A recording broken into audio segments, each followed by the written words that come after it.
الحمد للہ رب العالمین والصلاة والسلام علی رسولہ الکریم اما بعد اعوذ باللہ من الشیطان الرجیم بسم اللہ الرحمن الرحیم لقد من اللہ علی المؤمنین اذ بعث فیہم رسولا من انفسہم یتلو علیہم آیاتہ ویزکیہم ویعلمہم الکتاب والحکمہ وإن كانوا من قبل لفی ضلال مبین صدق اللہ العظیم۔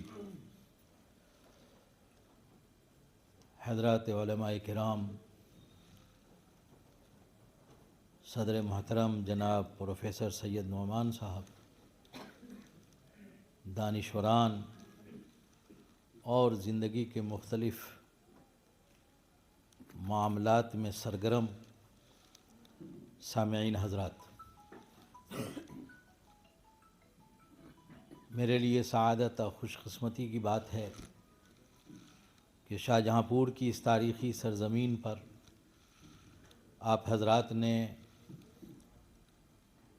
مجھے یہ موقع دیا کہ میں آپ حضرات سے کچھ گفتگو کر سکوں۔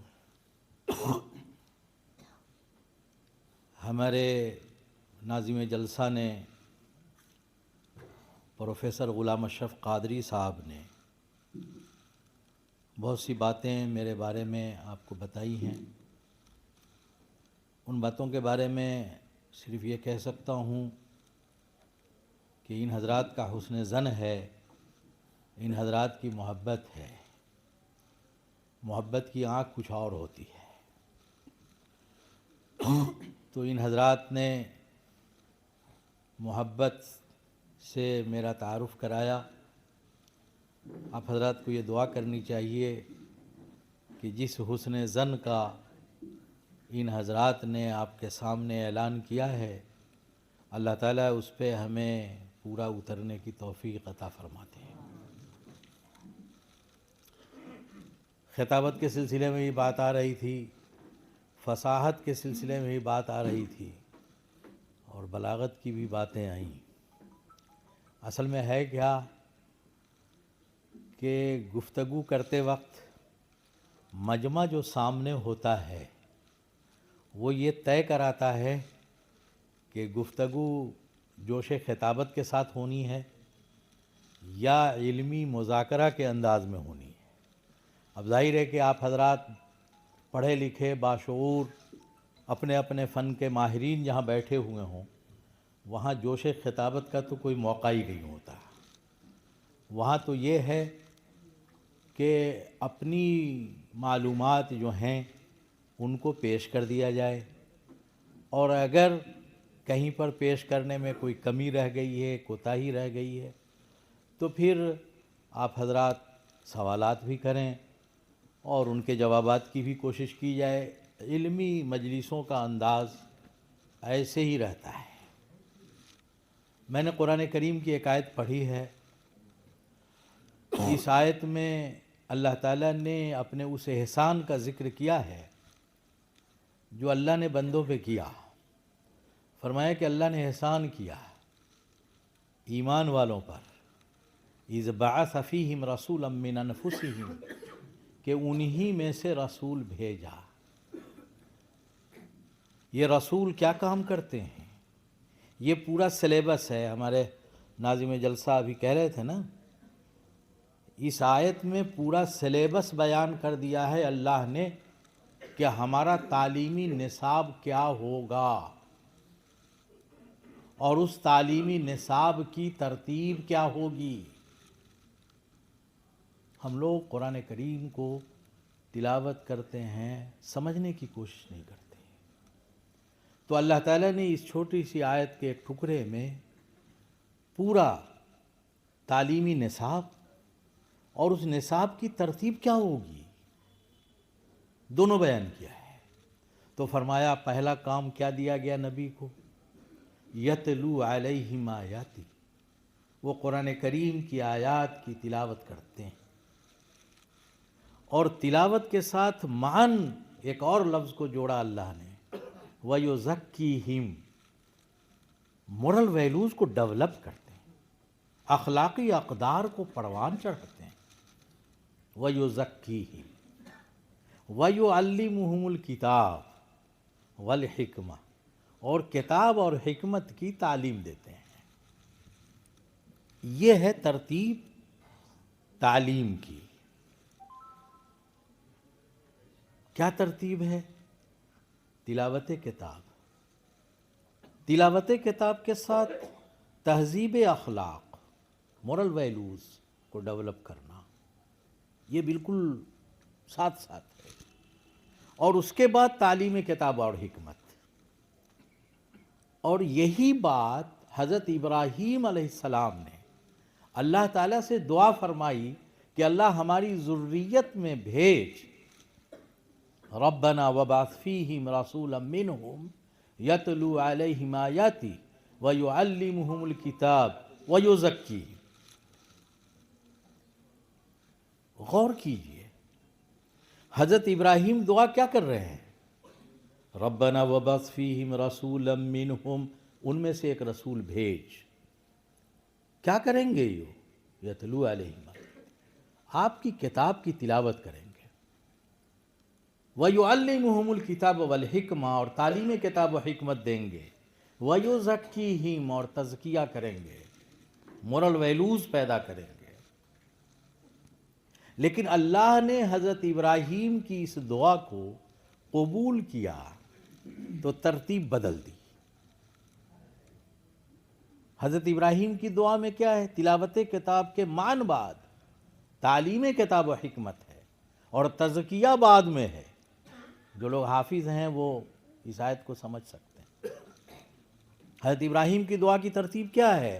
تلاوت کتاب، تعلیم کتاب و حکمت، اور پھر تزکیہ۔ اللہ نے اس دعا کو قبول کیا حضرت ابراہیم کے، تو ترتیب بدل دی، تلاوت کتاب، تزکیہ، اور پھر تعلیم کتاب و حکمت۔ حضرت ابراہیم کی دعا میں تزکیہ آخری مرحلہ ہے، اور اللہ نے جب اس دعا کو قبول کر کے احسان کا ذکر کیا ہے تو تزکیہ کو تلاوت کتاب کے ساتھ رکھا ہے۔ اس کا مطلب یہ ہے کہ پہلا کام ایمان والوں کے لیے بنیادی دینی تعلیم کی فراہمی ہے۔ یہ بنیادی دینی تعلیم کیا ہے؟ تلاوت کتاب ہے۔ قرآن پڑھنا ہمارے بچے کو آنا چاہیے، یہ ہمارے نصاب کا پہلا جز ہے، اور ہم اس کو نظر انداز نہیں کر سکتے۔ کار نبوت ہے،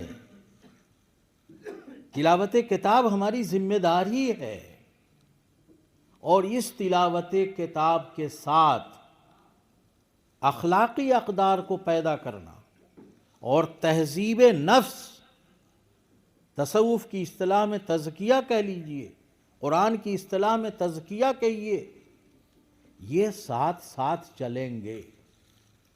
اگر اس عمر میں بچے کو تلاوت کتاب کے ساتھ تہذیب اخلاق کا معاملہ نہیں کیا گیا، ان کی تربیت نہیں کی گئی، تو آگے چل کے خشت اول چون حد معمار کج تا سریا میراوت دیوار کج، پہلی ہی بنیاد اگر ٹیڑھی ڈال دی جائے گی تو یہ اوپر جا کر کے کبھی سیدھا نہیں ہو سکتا۔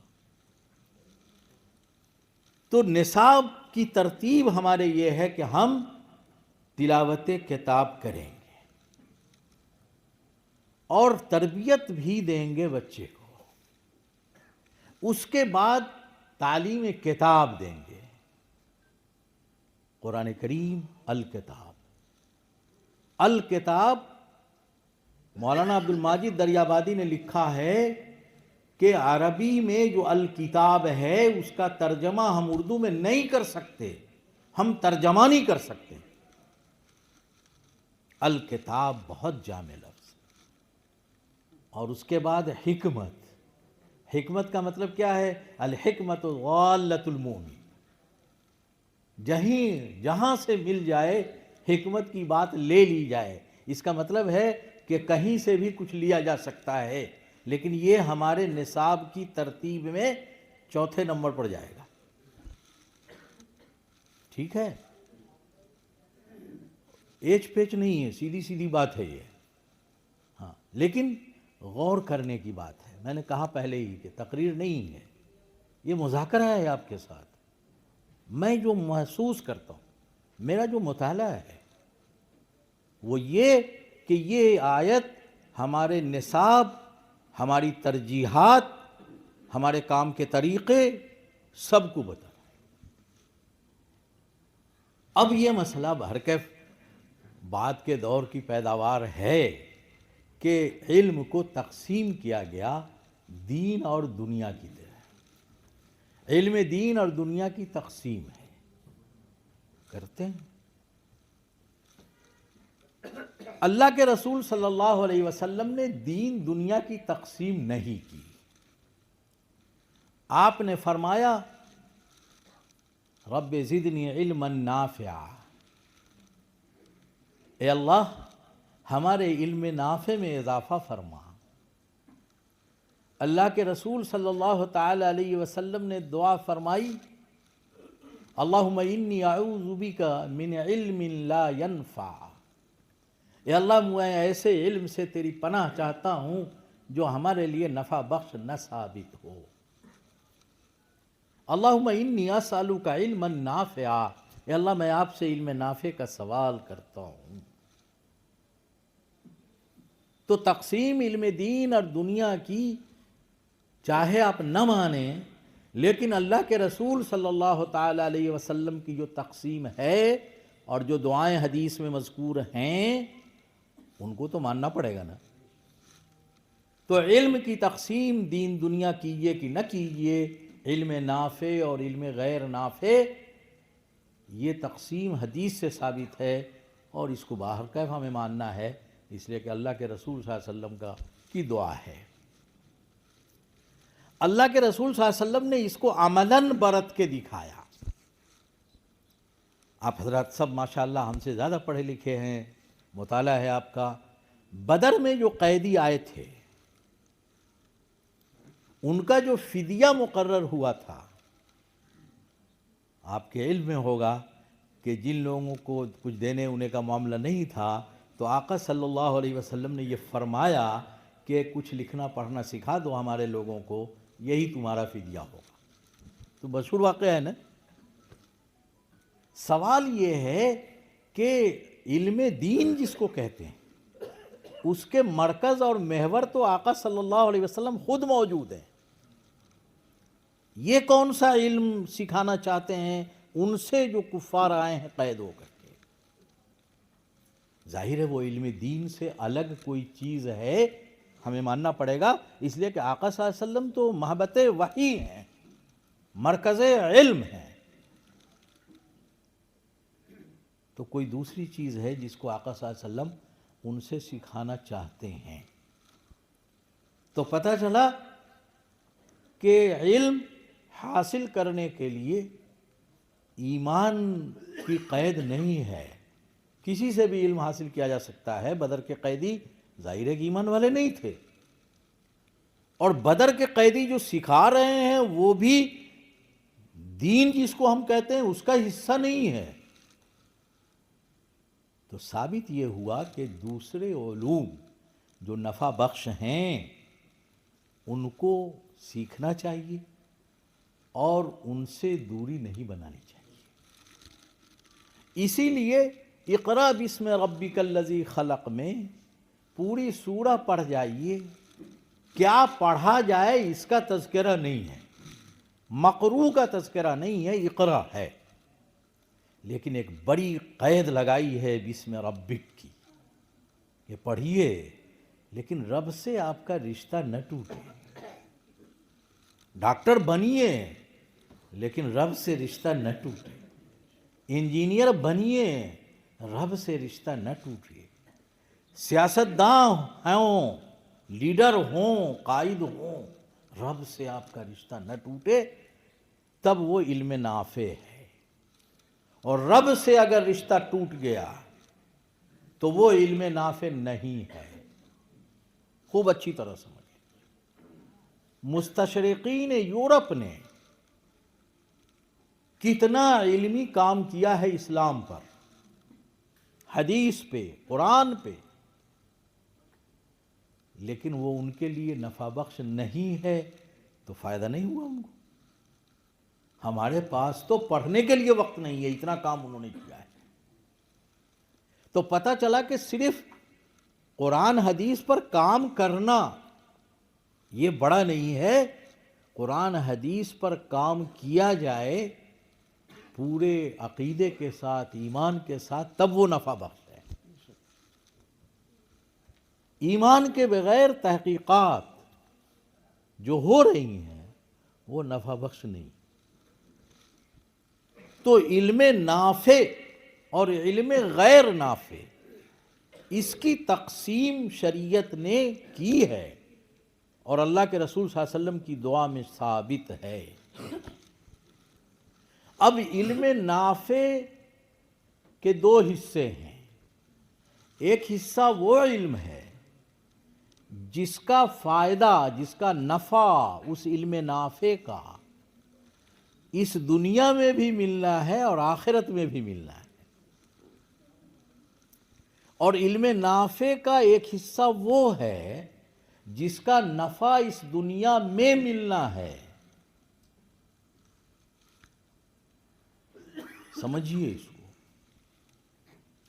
قرآن و احادیث کے جو علوم ہیں یہ ہمیں دنیا کے لیے بھی مفید ہیں اور آخرت کے لیے بھی مفید ہیں، اور یہ جو جن علوم کو ہم پیشہ کہتے ہیں، ٹیکنیکل کہتے ہیں، پیشہ وارانہ تعلیم کہتے ہیں، اس کا نفع اس دنیا میں ہے۔ تو علم نافع کا فرد کامل وہ علوم ہیں جن کے سرے قرآن و حدیث سے ملے ہوئے ہیں۔ میں دوسرے علوم کے علم نافع ہونے کا انکار نہیں کر رہا۔ اس سماج کو اچھے ڈاکٹر کی ضرورت ہے، اچھے سیاستداں کی ضرورت ہے، اچھے انجینئر کی ضرورت ہے، لیکن قرآن حدیث کا علم جو ہے ہمارے ایمان کو، عمل صالح کو اور آخرت تک، تو علم نافع کا کامل فرد قرآن و حدیث کا علم ہے، اور علم نافع کا ایک حصہ پیشہ وارانہ تعلیم کا ہے، وہ نفع بخش ہے۔ ڈاکٹر مسلمان ہوگا تو پیٹ چاک کرنے کے بعد یہ نہیں کہلوائے گا کہ ایک مرض کا پیسہ لیا تھا دوسرا بھی نکل آیا ہے، پیسہ دے گا تو آپریشن مکمل، نہیں تو جتنا کا لیا ہے اتنے میں سی دیں گے ہم۔ یہ فرق پڑے گا۔ انجینئر اپنے کلائنٹ کے چیز کو دیکھے گا کہ ہمارے کلائنٹ کا فائدہ کیا ہے، لیکن اگر وہ مسلمان انجینئر ہوگا تو پڑوس کے مکان کی ہوا اور پڑوس کے مکان کی روشنی کے کا بھی خیال رکھے گا کہ پڑوس کے گھر میں بے پردگی نہ ہو جائے، تو ظاہر نفع بخش ہے۔ تو علم نافع کی دونوں قسم ہے، ایک فرد کامل ہے جس کے دنیا اور آخرت دونوں اجزاء کو محیط ہے، اور ایک دنیا کے فائدے کے لیے ہے۔ اب وہ فائدہ آخرت تک جا سکتا ہے اگر آدمی دین کی نیت سے کام کرے۔ آپ گھر بنا رہے ہیں، کھڑکی لگا رہے ہیں، نیت کر رہے ہیں کہ اذان کی آواز اس سے آئے گی، تو وہ کھڑکی لگانا آپ کے لیے آخرت میں بھی کام آ جائے گا۔ لیکن اگر آپ نے اس لیے کھڑکی لگائی کہ دوسرے کے گھر کی آواز اور تاک جھانک آپ تک پہنچ جائے گی، تو ظاہر ہے کہ وہ اس دنیا میں بھی آپ کے لیے پریشان کن ہو سکتا ہے کسی درجے۔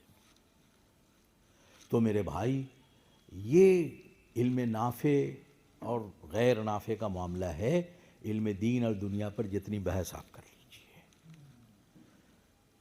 اب مسئلہ یہ ہے کہ بہت پہلے اصل میں بعض مطالعہ جب ہم کرتے ہیں نا تو اس کی جگالی کرنے لگتے ہیں۔ جگالی جانتے ہیں آپ لوگ؟ ہمارے یہاں بولتے ہیں جگالی۔ جگالی بولتے ہیں کہ کھانے کے بعد جانور جو پاگر کرتا ہے نہیں، منہ چلاتا رہتا ہے، تو ہمارے یہاں بہت سارے کے مطالعے کے بعد اس کی جگالی ہوتی ہے۔ اب حضرت مولانا مناظر حسن گیلانی رحمۃ اللہ علیہ بہت بڑے آدمی، بہت بڑے آدمی، تو انہوں نے ہندوستان میں مسلمانوں کا نظام تعلیم و تربیت میں یہ لکھا کہ علم دین و دنیا کی تقسیم نے اس ملت کو دو نیم کر کے رکھ دیا ہے.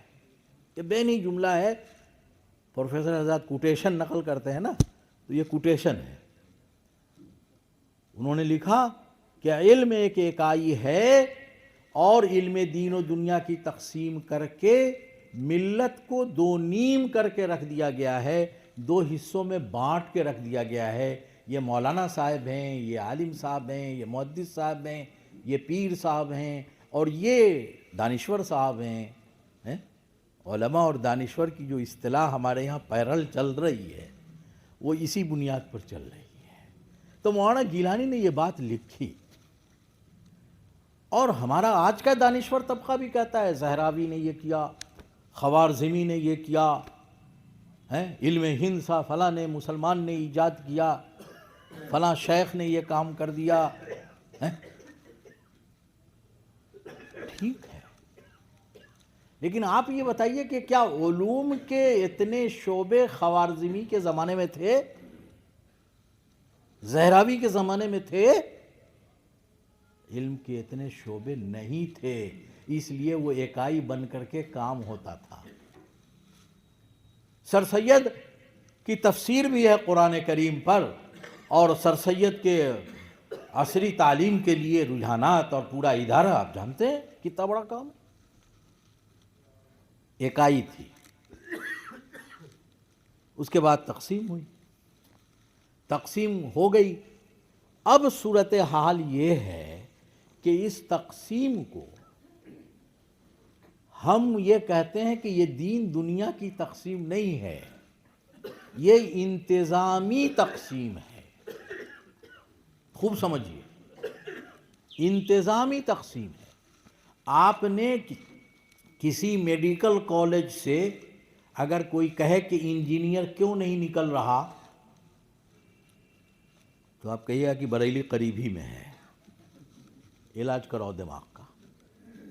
ہمارے یہاں رانچی بھیجتے ہیں. انجینئرنگ کالج سے کوئی کہے کہ ڈاکٹر پیدا کرو، تو کہے گا نا کہ دماغ کا اسکرو ڈھیلا ہو گیا ہے. جی کہے گا کہ نہیں کہے گا؟ لاء کالج سے آپ کہیں کہ انجینئر نکالو، نکلے گا؟ نہیں نکلے گا. اس کا مطلب ہے کہ ہمارے جتنے تعلیمی ادارے ہیں ان کے ورک کا، ان کے کام کا ایک نہج ہے اور ایک کام کا موڈ ہے. آپ اس موڈ کے خلاف نہیں جا سکتے. اب یہی موڈ جو ڈاکٹر انجینئر نہیں پیدا کر سکتا میڈیکل کالج، اور انجینئرنگ کالج ڈاکٹر نہیں پیدا کر سکتا، وہاں سب دانشور کا دماغ کام کرتا ہے. ٹھیک، اور مدرسے کی بات آتی ہے تو کہے گا کہ کمپیوٹر بھی سکھا دو، دستور بھی پڑھا دو، فلاں چیز بھی پڑھاؤ. جی وہاں نہیں کہتا کہ ڈاکٹر بن رہا ہے تو اس کو انجینئرنگ بھی آنی چاہیے. لیکن یہاں کیا ہوگا، سارے علوم مولوی صاحب کے پاس آ جائیں. اور یہ مولوی صاحب کون ہیں؟ یہ وہ ہیں جن کے بارے میں راجندر سنگھ سچر کمیٹی کی جو رپورٹ ہے تو اس نے یہ کہا ہے کہ 3 سے 4% مسلمانوں کے پڑھنے والے بچے مدرسے میں پڑھتے ہیں. کتنے؟ 3 سے 4%. اب پورا طبقہ چاہتا ہے کہ ان 3-4% کو لا کر کے کمپیوٹر کے ڈیسک پہ بیٹھال دو. یہی چاہ رہا ہے. اس کو یہ بھی آنا چاہیے، وہ بھی آنا چاہیے. کیوں آنا چاہیے؟ ڈاکٹر کو انجینئرنگ نہیں آنا چاہیے، انجینئر کو ڈاکٹر نہیں آنا چاہیے، تو مولوی صاحب کو کیوں آنا چاہیے؟ 4% بچا ہوا ہے. 96% لوگ وہ ہیں جو عصری تعلیمی اداروں میں پڑھ رہے ہیں. میں دنیاوی نہیں کہتا، عصری تعلیمی اداروں میں پڑھ رہے ہیں. وہ 96% تو مسلمانوں کی مفلسی دور نہیں کر سکے. آج تک مسلمان خط افلاس سے نیچے ہی جا رہا ہے. تو یہ 4% جو مسجد کے ممبر و محراب کے لیے رہ گئے ہیں، ان کو بھی لا کر کے ٹیبل پر ڈال دو گے کمپیوٹر کے، تو مسجد کا ممبر و محراب کا کیا ہوگا؟ میں نہیں جانتا آپ کے شاہجہاں پور شہر کا کیا حال ہے، لیکن میں یہ جانتا ہوں، گھومتا رہتا ہوں، یعنی 12-13 ممالک تو ایسے میں گھوم چکا، کہیں شاہوں کی دعوت پہ، کہیں وہاں کے حاکم کی دعوت پہ، اور ہندوستان ایک شہر میں 2-4 آدمی آپ ایسے نکال کے نہیں دکھا سکتے جو عصری تعلیم کا آدمی ہو اور پابندی سے مسجد کی امامت کرتا ہو 5 وقت۔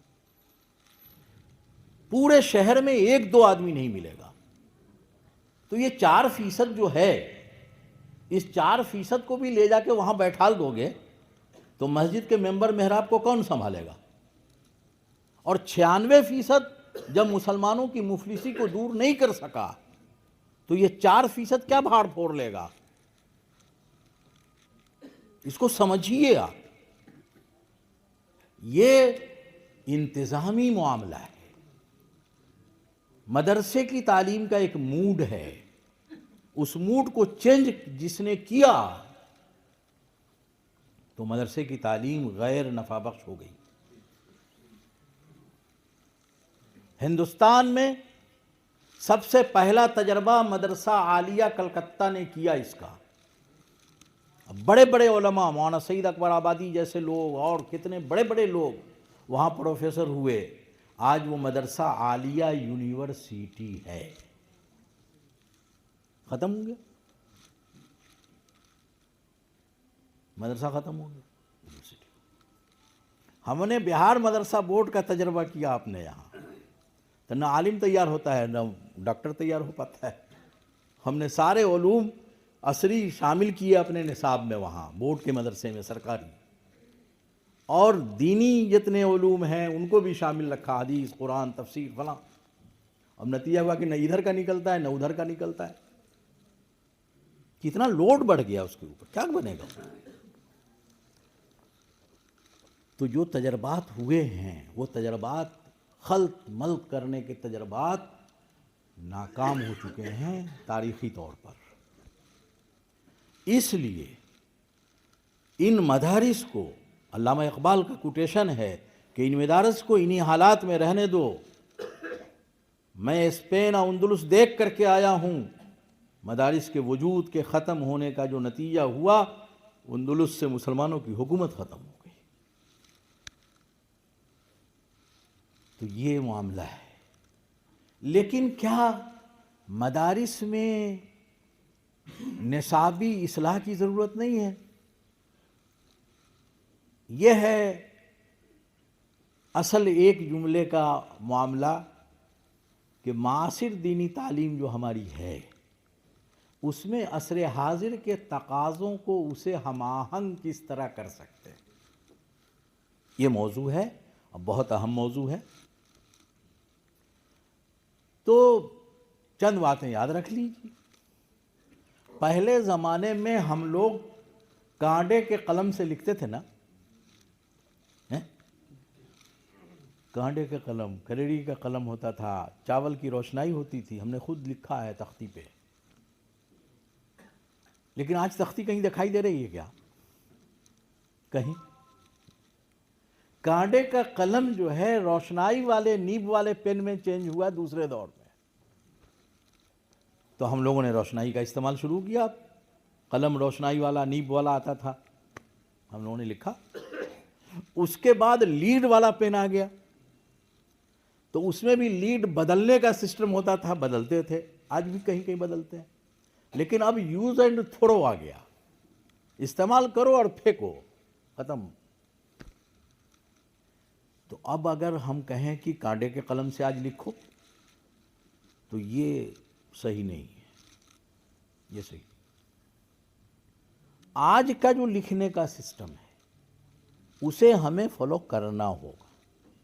ہمارے بچوں کو کمپیوٹر اس حد تک سیکھ لینا ہوگا کہ اگر نیٹ سے کوئی کتاب مکتبۃ الشاملہ نکالنی ہے، کسی لائبریری سے کوئی کتاب سرچ کرنی ہے، تو وہ کمپیوٹر کا ماہر تو نہیں ہوگا، لیکن اتنا اسے جاننا چاہیے کہ وہ نیٹ کی اس دنیا سے اپنے مطلب کی چیز، کتاب، مقالے، فلاں ڈھکا آنسر نکال سکے۔ تو عصر حاضر کا تقاضا یہ ہے کہ ہم کاڑے قلم کے بجائے بچوں کو اتنا تو سکھا ہی دیں کہ وہ اپنے مطلب کی چیز نیٹ کے ذریعے نکال سکیں۔ یہ ہمارے مدرسے کے تعلیم کے موڈ کو چینج نہیں کرے گا۔ ایک بات یہ ہوگی۔ دوسری بات، اس کا مطلب کیا ہے؟ اس کا مطلب ہے کہ جو جدید آلات تدریس استعمال ہو رہے ہیں مدرسے میں، ان کا استعمال کیا جانا چاہیے۔ یہ عصر حاضر کا تقاضا ہے۔ جدید وسائل کا کیا مطلب ہے؟ آلات تدریس آج کل آ رہے ہیں نا مارکیٹ میں کتنے سارے، آپ ان کا استعمال کیجیے۔ ہمارے یہاں بلیک بورڈ ہوتا تھا ہمارے بچپن میں، اب وائٹ بورڈ ہوتا ہے۔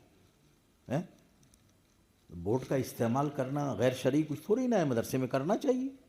اس لیے کہ جب آپ بورڈ پہ کوئی چیز پڑھاتے ہیں تو بچوں کی توجہ اس طرف مسلسل رہتی ہے، اور بغیر بورڈ کے پڑھاتے ہیں تو آدھا اونگتا رہتا ہے اور آدھا سنتا ہے۔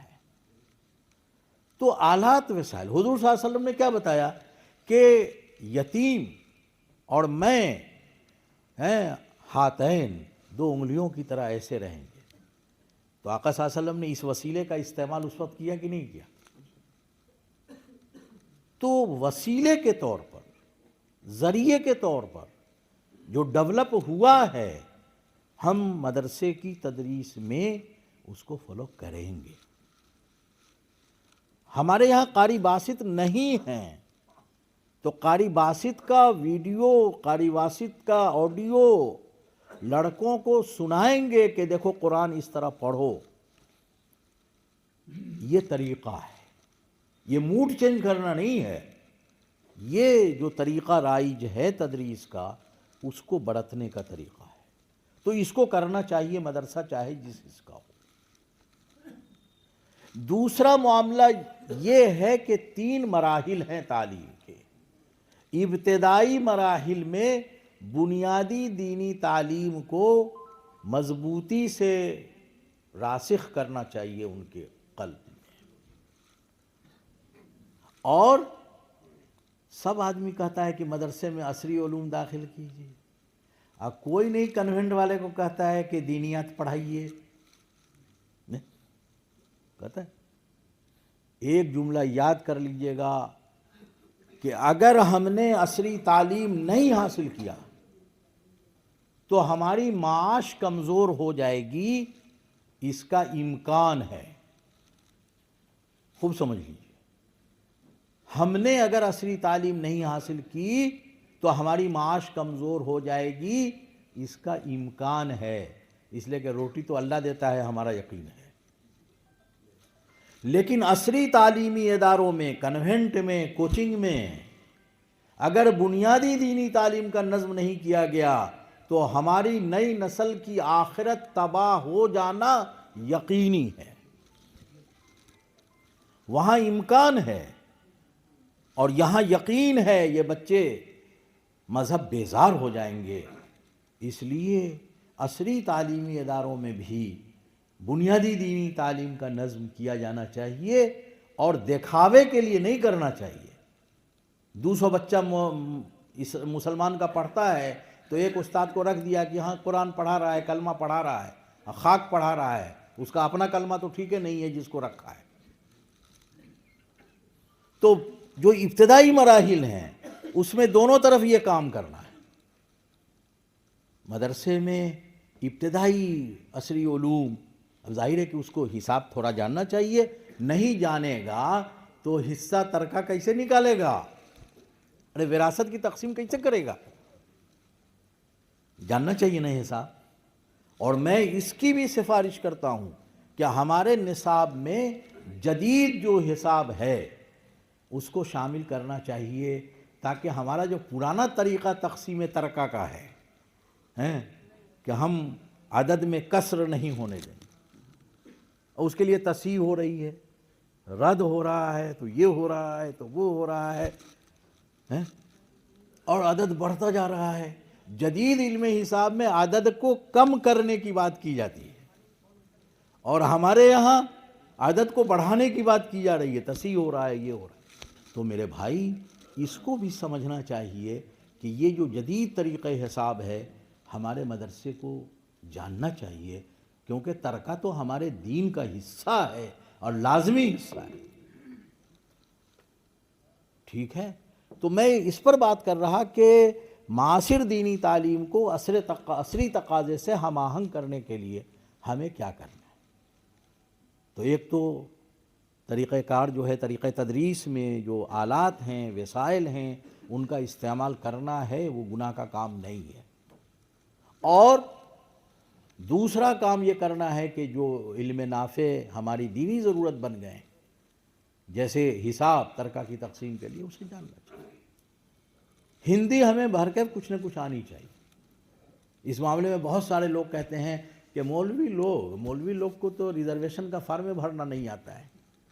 ہم کہتے ہیں اللہ کے بندے، یہ مولوی ایک کاؤنٹر پہ، ریزرویشن کاؤنٹر پہ فیل ہو گیا، تم تو کلمے کے کاؤنٹر پر فیل ہو گئے، نماز کے کاؤنٹر پر فیل ہو گئے، وضو کے کاؤنٹر پر فیل ہو گئے، غسل کے کاؤنٹر پر فیل ہو گئے، تم تو کتنے کاؤنٹر پہ فیل ہو رہے ہو؟ ہم تو ایک کاؤنٹر پہ فیل ہوئے تو اس کا اتنا چرچا ہو رہا ہے سب جگہ۔ ارے تو معاصر دینی تعلیم کو عصری تقاضوں سے ہم آہنگ کرنا ضروری ہے، لیکن اتنا ہم آہنگ نہیں کرنا ہے ہمیں کہ وہ موڈ کو چینج کر دے مدرسے کا، اور مدرسے کا جو بنیادی مقصد ہے وہ فوت ہو کے رہ جائے۔ اب علم کی اتنی شاخیں ہو گئی ہیں کہ انتظامی طور پر ہمیں مدرسے کو الگ رکھنا پڑتا ہے، اس لیے کہ عصری علوم میں بھی ایک آنکھ کا ڈاکٹر کتنے کا ہوتا ہے؟ کسی کا ریٹینا کا ماہر ہے، تو کوئی کسی چیز کا ہے، کوئی موتیابینی کو دیکھ رہا ہے خالی، پتہ ہے کہ نہیں ہوتا؟ ہارٹ میں، پیٹ میں۔ تو یہ علوم کے شعبے پھیل گئے ہیں۔ تو علوم کے شعبے جو پھیل گئے ہیں تو انتظامی معاملہ ہے کہ شعبے الگ کیے جائیں۔ ویسے ہی مدرسہ ایک شعبہ ہے تعلیم کا، یہ الگ ہے۔ اب آخری بات کہتا ہوں پروفیسر صاحب، سب سے زیادہ فکر مندی ہمارے دانشوروں کو، پڑھے لکھے لوگوں کو یہ ہوتی ہے کہ مولوی بیچارہ غریب ہوتا ہے۔ بھئی ان کو غریب کس نے بنایا؟ آپ نے بنا رکھا ہے۔ آپ اچھے ڈاکٹر کے پاس جاتے ہیں تو لمبی فیس دیتے ہیں کہ نہیں دیتے ہیں؟ تو بھی مولانا صاحب کی امامت کی لمبی فیس کیوں نہیں دیتے ہیں؟ غریب تو آپ نے بنا رکھا ہے۔ آپ پورے مہینے میں 50,000 آرام آسائش گاڑی گھوڑا پہ خرچ کرتے ہیں، اور 5 سے 10,000 میں آپ کی آنکھ نکلنے لگتی ہے، تو وہ بیچارہ غریب نہ رہے گا تو مالدار ہو جائے گا؟ جی، آپ جس طرح اچھے ڈاکٹر کی فیس دیتے ہیں، ویسے اچھے عالم کو اچھی تنخواہ دیجئے، ٹھیک ٹھاک رہیں گے، ان کی سہولیات کا خیال رکھیے۔ یہ ان لوگوں کے لیے ہے جو دینے والے ہیں، کمیٹی کے لوگ ہیں۔ لیکن میرے بھائی، یہ جو چھوٹا چھوٹا دربان ہوتا ہے نا سیٹھوں کا، اس دربان کو مینٹیننس دیتا ہے کہ نہیں سیٹھ؟ ڈرائیور کو سارا رہنے کا فلاں دھکاں، پروفیسر غلام اشرف صاحب کے ابھی کالونی میں گیا تو گیٹے پر دربان کا کمرہ بنا ہوا، اور امام صاحب کو ایک کمرہ دینے میں آنکھ نکلنے لگتی ہے کہ نہیں کمیٹی والوں کی؟ گیٹ پر دربان کا کمرہ بنا ہوا۔ تو خوب اچھی طرح سمجھیے، یہ چھوٹے چھوٹے سیٹھ جو مکھی مچھر کے پر کے برابر، جن کی اہمیت اللہ کے نزدیک نہیں، ان کو تو ساری سہولتیں دیتے ہیں، اپنے دربان کو دیتے ہیں کہ نہیں دیتے ہیں؟ تو میرے بھائی، کیا خیال ہے آپ کا اس شخص کے بارے میں جو اللہ کے کلام کا دربان ہو گیا؟ اللہ کے کلام کا دربان ہو جائے گا تو وہ بھوکا رہے گا کیا؟ اس کو کھانا نہیں ملے گا، اس کو کپڑے نہیں ملیں گے، اس کو گاڑی نہیں ملے گی؟ ملے گی۔ آپ کے لیے، علماء کے لیے یہ بات یاد رکھنے کی ہے کہ وہ اللہ کے کلام کے دربان ہیں، اور اللہ ان سے غافل قطعاً نہیں ہے، قطعاً نہیں۔ اور آپ لاکھ روپیہ کماتے ہوں گے آپ 5,000 روپیہ امام کو دیتے ہیں، مسجد مدرسے کے معلم کو دیتے ہیں، لیکن اس کا کپڑا آپ کے کپڑے سے اچھا ہوتا ہے، اس کا کھانا آپ کے کھانے سے اچھا ہوتا ہے۔ کیوں ہوتا ہے؟ اس لیے کہ وہ اللہ کے کلام کا دربان ہے، اور اللہ اتنا غیور ہے کہ وہ اپنے کلام کے دربان کو پریشان نہیں کرتا۔ حضرت مولانا سید نظام الدین صاحب چھٹے امیر شریعت تھے ہمارے، تو وہ کہا کرتے تھے کہ میرا ایک دوست تھا، میں اس کے راستے سے گزرتا تھا تو وہ دعوت کرتا تھا میری، اور میں بھی لمبا سفر ہوتا تھا تو بیٹھ جاتا تھا اس کے ہاں، دوستے تھا۔ تو ایک دن گیا تو کہنے لگا کہ آج تو میں آپ کو زبردست کھانا نہیں کھلانے والا ہوں، آج میں نے طے کیا ہے کہ آپ کو کھچڑی کھلائیں گے، آلو کا بھرتا کھلائیں گے۔ تو حضرت نے کہا کہ میں نے کبھی تم کو کہا تھا کہ تم خیال رکھو، میرا اہتمام کرو؟ تم اپنے سے کرتے تھے، آج کھچڑی تمہاری مرضی ہے، وہی چلے۔ تو کہتے ہیں کہ حضرت کے دسترخوان پہ جب کھانا آیا تو بریانی بھی تھی، اور مرغا بھی تھا، اور فرنی بھی تھی، اور کھچڑی بھی تھی، آلو کا بھرتا بھی تھا۔ تو ہم نے کہا کہ ارے تم نے کہا تھا کہ بہت سادہ سادہ آج کھلائیں گے، کیا تماشا کر لیا پھر؟ کہا کہ حضور اب تک ہم سنتے آئے تھے کہ اللہ کھلاتا ہے، لیکن آج یقین ہو گیا کہ اللہ ہی کھلاتا ہے۔ ارے ہوا کیا سو بتا؟ کہا کہ حضور ہم نے کہہ دیا تھا بیوی سے کھچڑی آلو کا بھرتا بنا، اور اس نے کھچڑی آلو کا بھرتا آپ کے لیے بنا دیا، تو میرا سالہ آ گیا۔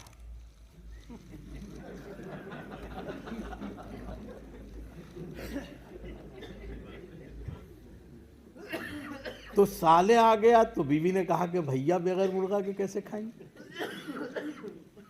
آگے کا اور مضبوط لطیفہ ہے، جب کھانا تیار ہو گیا پورا، پہلے نہیں تیار ہو گیا، تب بہن سے بھائی نے پوچھا کہ یہ کہاں پکا رہی؟ کہا کہ بھیا وہ بریانی بنا دیا ہے، مرغا بنایا ہے، فرنی بنایا ہے، فلاں بنایا، ڈھونگا بنایا۔ تو بھائی نے کہا کہ رے کھچڑی آلو کا بھرتا بنا، 5 دن سے پیچس پکڑے ہوا ہے۔ تو حضرت فرماتے ہیں کہ اسی دسترخوان پہ جو کھانا اس نے میرے لیے بنایا تھا اس کا سالہ کھایا، اور جو سالے کے لیے بنایا تھا وہ میں۔ یہ کھلانے کا طریقہ ہے۔ آپ چاہے جتنی گالی ہم کو دے دیں مولوی کو، لیکن آپ کے دروازے پر پہنچ جاتا ہے تو آپ کی بیوی کہتی ہے کہ رے بکسا میں جو نیا والا چادر رکھا ہوا ہے وہ نکال کے لاؤ، حضرت آئیں۔ وہ اپنے بھائی کے لیے نہیں نکالتی، آپ کے لیے نکالتی ہے۔ کیوں؟ کبھی کہا کسی مولوی نے؟ وہ اللہ اس کے ذہن میں ڈالتا ہے کہ میرے کلام کا دربان تیرے دروازے پہ آ گیا، تیری ذمہ داری ہے کہ تو اس کا اکرام کر۔ جو کھانا سب سے اچھا اس کے گھر میں بن سکتا ہے وہ کھلاتا ہے، اللہ کے کلام کا دربان آ گیا۔ بس میرے بھائی، مسلمانوں کی معاشی پسماندگی، مولویوں کی معاشی پسماندگی کے ذمہ دار یہ علم نہیں ہے، یہ جو سلوک ہم نے کرنا شروع کر دیا ان کے ساتھ یہ۔ اور دین دنیا کی تقسیم تو نہیں، علم نافع غیر نافع کی تقسیم ہے، میں نے آپ کو بتا دیا۔ اور نافع کا کامل درجہ جو ہے قرآنی علوم ہے، اسی لیے تلاوت کتاب کو 1 نمبر پہ رکھا، میں نے کہا کہ یہ نصاب ہے، اور تزکیہ اور تربیت کو مان بعد رکھا، اور اس کے بعد کہا کہ کتاب اور حکمت کی تعلیم ہوگی۔ کتاب قرآن کریم بعض مفسرین نے لکھا، بعض نے اور بھی کچھ لکھا، لیکن حکمت تو بہرکیف عصری پوری ہے۔ بس میرے بھائی، تقسیم چاہے جیسی ہو، معاصر دینی تعلیم کو عصری تقاضوں سے ہم آہنگ وسائل تدریس، آلات تدریس، یا جو علوم ہمارے لیے آج ضروری ہو گئے ہیں دین کی تفہیم کے لیے، ان کو سیکھنا چاہیے۔ ہم آہنگ کرنے کا یہی طریقہ ہے، لیکن یہ طریقہ نہیں ہے کہ مدرسے میں سارے علوم پڑھائے جانے لگیں۔ یہ کھچڑی اگر بنا دو گے تو یہ 4% جو مسجد کے ممبر محراب مدرسہ کے لیے آپ کی دینی ضرورت کے لیے رہ گیا ہے، یہ بھی چلا جائے گا، اور مسجدیں خالی ہو جائیں گی، امام نہیں ملتے، مدرس نہیں ملتے مدرسے میں۔ بس میرے بھائی، یہ چند باتیں اس وقت اللہ تعالیٰ نے آپ حضرات کی توجہ سے، پروفیسر سید نعمان صاحب کی توجہ سے، جن کا خانوادہ اللہ تعالیٰ نے جن کے خانوادے کو علم کے لیے، خدمت کے لیے قبول کیا ہے، آپ سب حضرات کی توجہ سے یہ چند باتیں کہلا دیں۔ اللہ تعالی ہم سب کو کہنے سننے سے زیادہ عمل کی توفیق عطا فرمائے۔ وآخر دعوانا الحمد للہ رب